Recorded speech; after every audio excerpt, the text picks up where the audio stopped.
Alrighty, y'all. We're just out here getting it done. We just about done, but yesterday was our rest day. That means today we've got our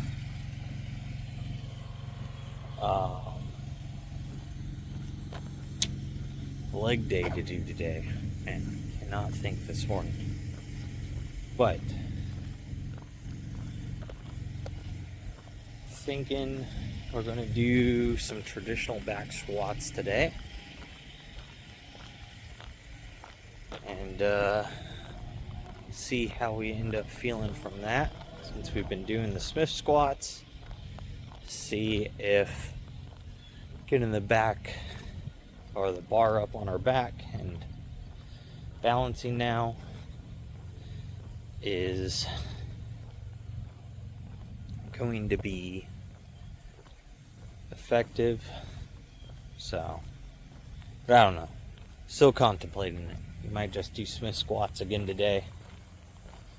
So, that is what I'm thinking. But yesterday was rest day. Just got some studying done. Nothing too special there. Did a whole lot of nothing. And, yeah, so definitely feel pretty decent today. I actually feel kind of tight and like stiff. So we'll see what that ends up doing, but it could just be the way I slept. Feel tired today. But good thing is, since it is leg day, I mean today is a motherfucker pre-workout day. So that definitely gets you going. At the minimum, at least for the main lift. So in today's case, squats. But anyways, I'm gonna head on inside. I'm gonna go get my meal done and go from there. So I'll see you guys in the gym for legs. So today's leg day. And as we've been trying to do, we've been trying to fix our squat using the Smith machine portion to this and doing Smith squats. So that way I can always put my feet where they need to be for me to get to depth. And my knees feel okay. And to also help start working on keeping my back more upright. And so today, instead of just staying down at like 195 or 95, and then like 135, 145 for like top sets for a few reps, just to force that form. Today, we're going to go ahead and I've been working in 3-rep sets, moving on up so far as like a warm-up. Now I'm going to just go to single reps just to see how my form's looking as the weight gets heavier and how it actually feels now to try to drive the weight with a more proper form, and to see if the form starts falling apart again at the higher weight, or if it's actually correcting the problem I have, and that now I can start, working on moving the weight back up. So more or less, it's also been to help correct some mobility issues and gain a little more flexibility, is kind of the way I've been kind of looking at it as, is if I can keep the weight low to where I can't injure myself, I can force myself deeper and deeper and deeper and get a bigger stretch, I'm going to increase that mobility. So that was the overall goal of using the Smith machine and taping the floor, making sure my feet are in the same place, and just working on getting slightly lower and lower. So I know those are basically the goal. And with that, I've gone ahead and warmed up with 55 pounds. Then I did 95 pounds. Then I did 145 pounds. Now we're going to go ahead and shoot for 195 for 1 or 2 reps just to see how it feels. And if it feels good, we'll go ahead and we'll move up a little more and we'll see what that feels like.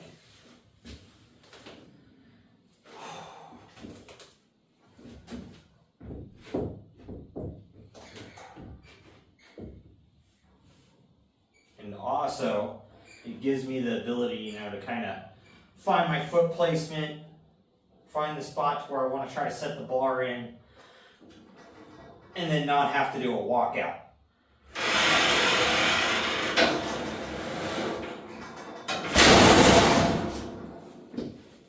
All right, so that actually felt pretty good. Nothing feels overly tight.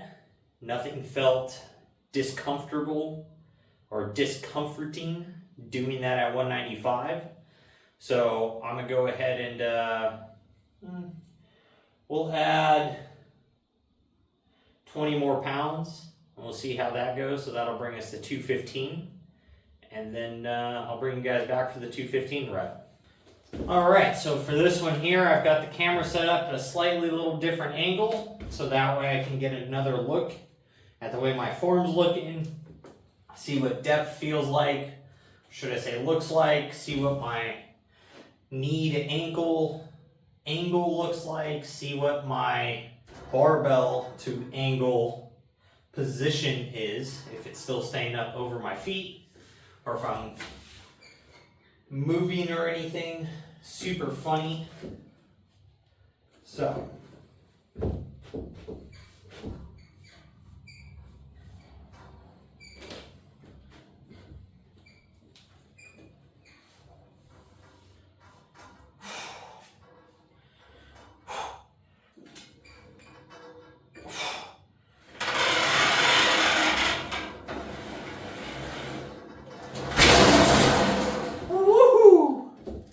that feels heavy though. 215, definitely heavy. Not quite the max, but that's probably 85%. So I don't want to go up over that yet. And I'm sure this angle probably looks a bit funny. But I'm going to review that, and then we'll go ahead and we'll move into our hack squats. So I'm not going to do a whole bunch of volume here. The rest of the volume is coming from hack squats, vertical leg press, things like that. I'm not trying to specifically at this time, you know, overload and overwork the legs using the squat. I'm just working on getting my squat form and execution better, so that technical part of it. So with that, you know, we are checking to see how our form's looking and everything as we move up. And if we can start actually loading the squat and getting to the point to where we can start doing some real volume again with it. So with that, I will see you guys here in a moment for hack squats. Doing some hack squats with our feet close and pretty far down on the plate, so that way we can put a lot of emphasis into the quads. And then after this, we have vertical leg press, which we do with our feet really wide and really far up on the plate, so that way we can get a little more hamstring emphasis on that movement. Since we don't quite have a way to isolate our quads and hamstrings very well, since we don't have a leg curl and extension machine, at least yet. I do still really want to get one, just some other things have taken priority. So with that, I've got 110 pounds on here, so let's go ahead and get these guys started here.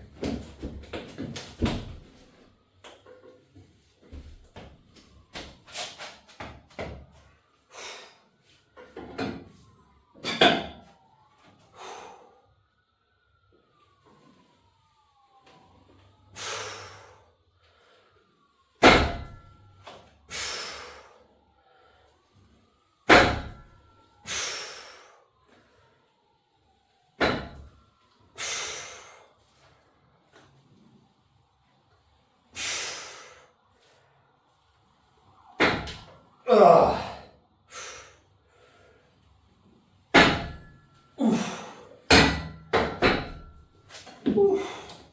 All right, so that is our first set of 8 that we're going to do on these.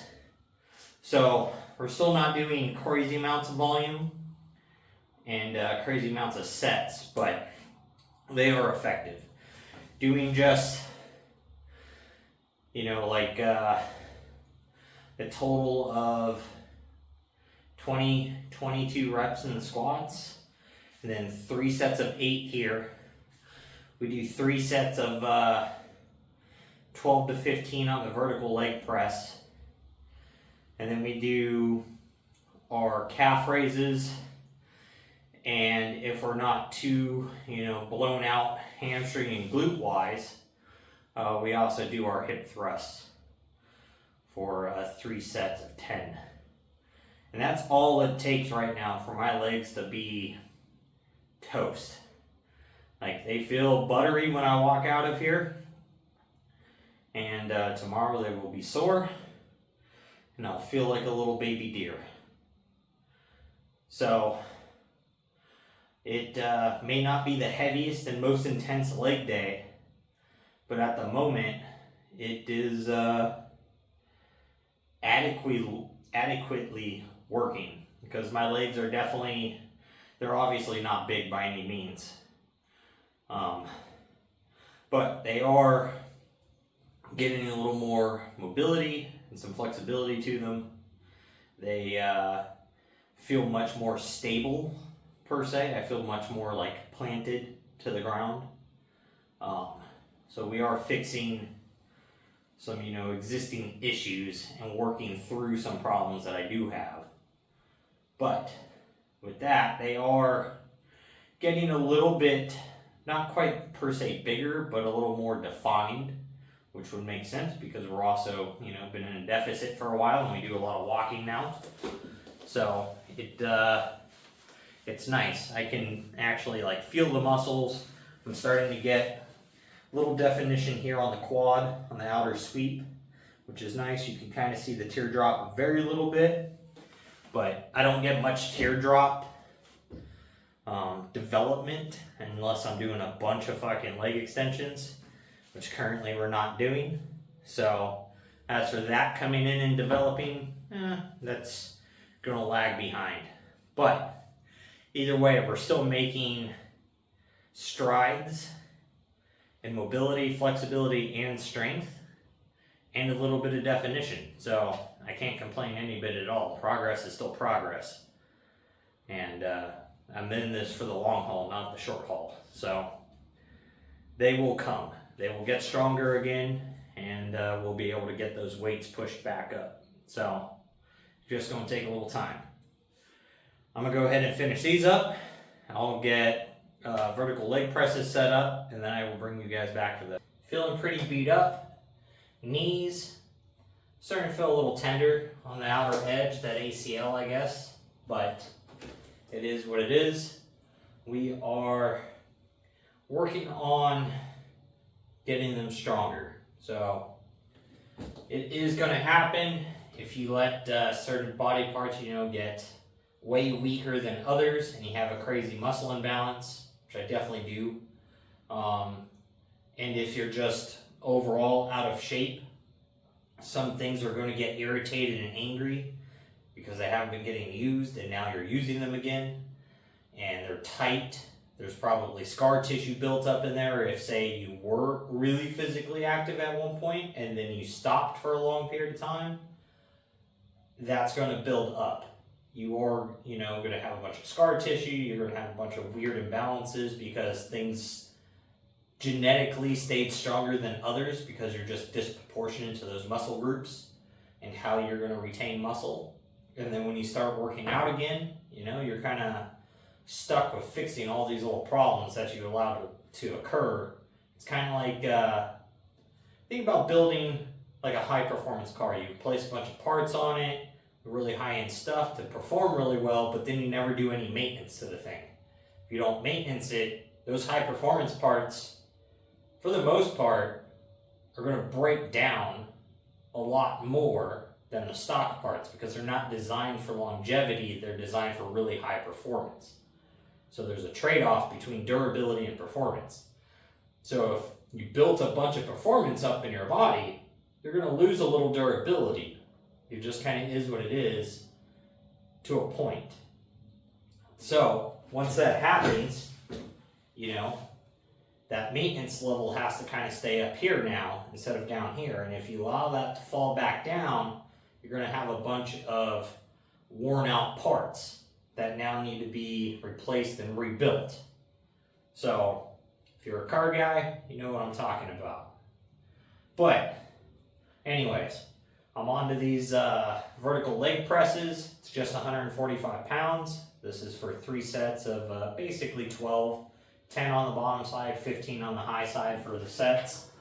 So we like to take these pretty slow and controlled and just really feel the stretch.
Boy, oh boy. So, as you can tell, I'm taking those things to where my legs start to impact my stomach and my ribs, and then I allow my legs to expand and push out to my sides to really get that big long stretch. One, it helps lengthen the glutes and the hamstrings. It helps stretch the hip flexor, the interior hip flexors, I guess is what they would be. Anterior would be outside, I believe. So with that, it puts a lot of load on them, and you're going to start strengthening your hip drive, and those flexors letting the legs spread out. Then you're pulling them back in, using those muscles, and then I'm focusing a lot with my hamstrings to drive that weight back up and straighten my leg out versus like pressing, or should I say trying to pull it straight with my quads.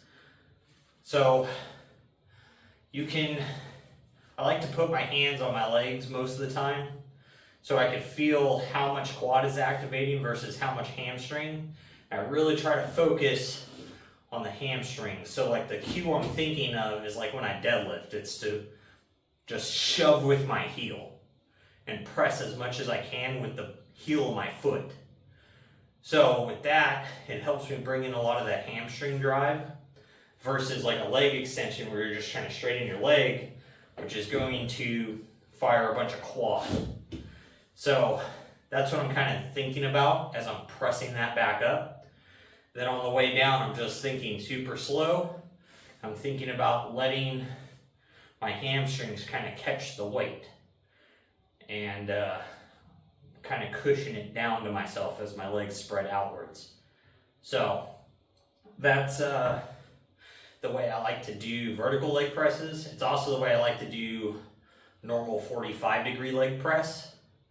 Is the same way. I like to use that machine specifically to target like hamstring and glute drive.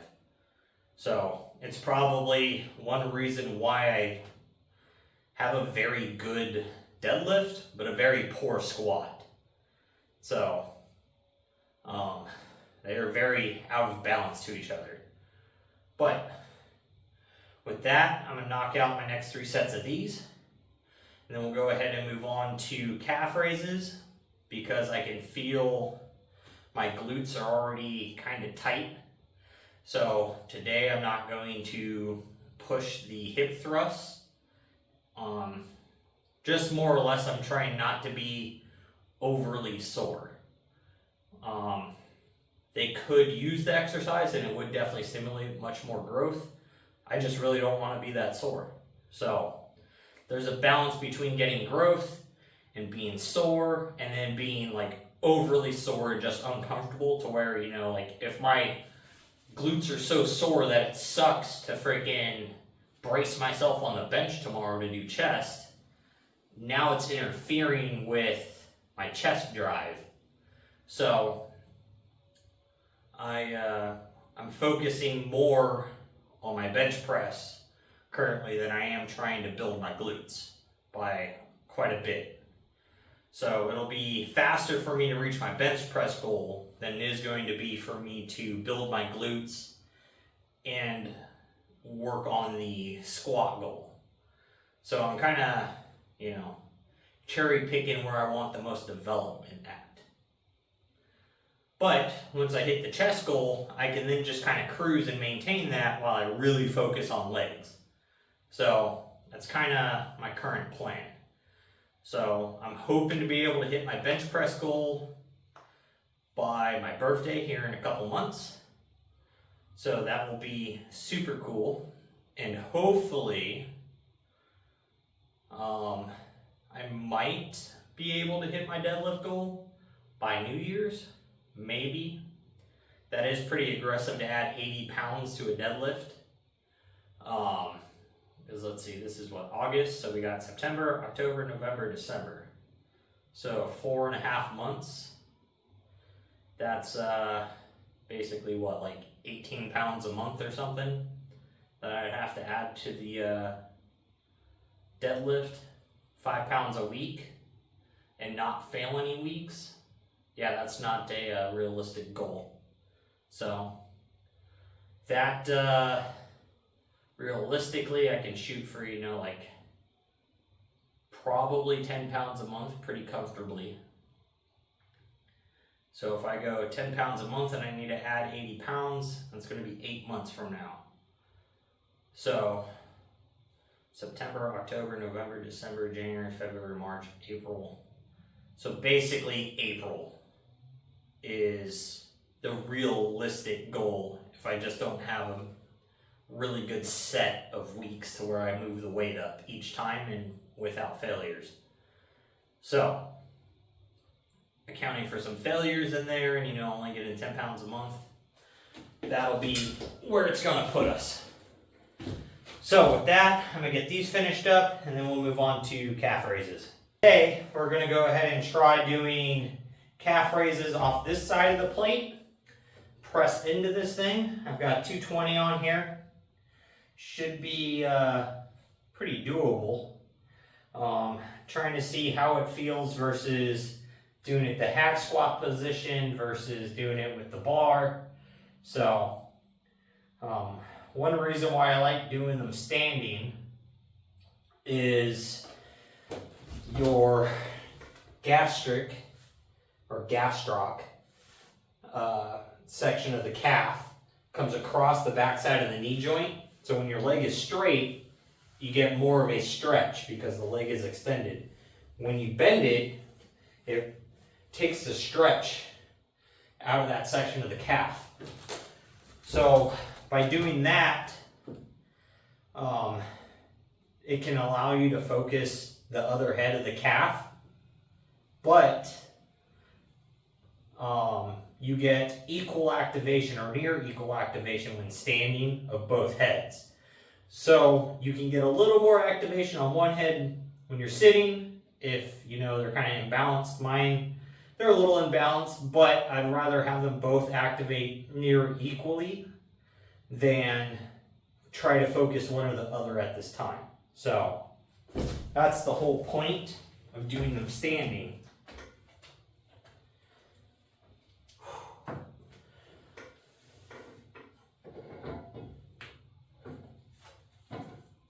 So we get that big stretch all the way up.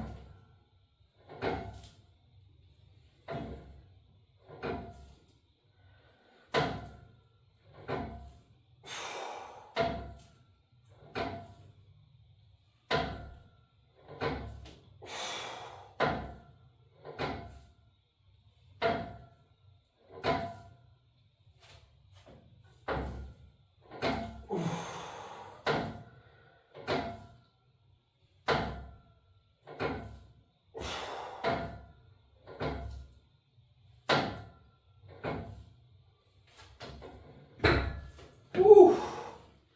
Boy, oh boy. So, weight-wise, it's not excessively heavy, but the stretch this way is ridiculous. That feels extremely effective. So, just one set, I can feel how tight my calves are starting to pump up to. So, that is going to be great. This right here might actually create more calf activation and growth than what I've actually been getting using the barbell and trying to do it up on one of the rounded plates. So we will see what happens. I'm going to do it this way now for, we'll give it at least 2 months. So, because that feels very good. It doesn't hurt. The stretch is as far as I want it to be. That whole time I have to hold the load on my calves. I can't hit bottom and just let the weight rest. So it leaves the calf under tension for longer. So I like that. That's going to be extremely effective. So with that, I'm going to knock out a few set of these. Then we'll go ahead and move to an ab movement. Maybe we'll try to do some leg lifts today. So arms feel pretty fresh. I should be able to hold myself up on the dip bar pretty effectively today. So let's get these done, and then I'll bring you guys along for those.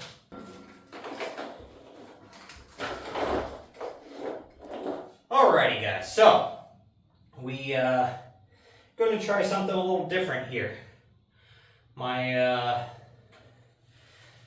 going to do like knee raises instead of, say, leg extensions, to try to get a little more load on the lower abs here and those flexors, instead of getting, you know, the big stretch in the hams and glutes, which I'm still working on trying to get loose. This should apply a little more load to my core, and we're going to see how it feels. So I've got 15 pounds here with the dumbbell. Feeling like, you know, those early 1900s, like prison camps, you know, the work camps with the chains. So, let's see how this feels.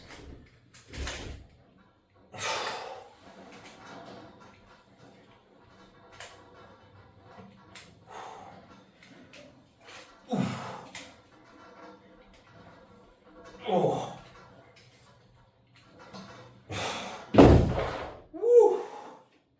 Actually really hard.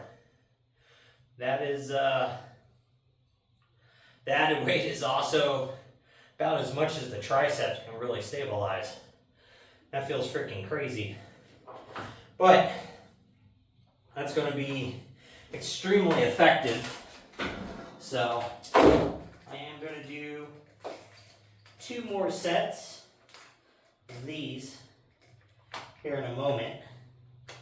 But I've got to freaking catch my breath after those. Holy crap. That feels ridiculous. So, with that though, I'm going to go ahead and shut you guys off for the day, since I've just got 2 more sets of these. Wow. I could feel that in just one set. Holy crap. I didn't think those were going to be that targeting.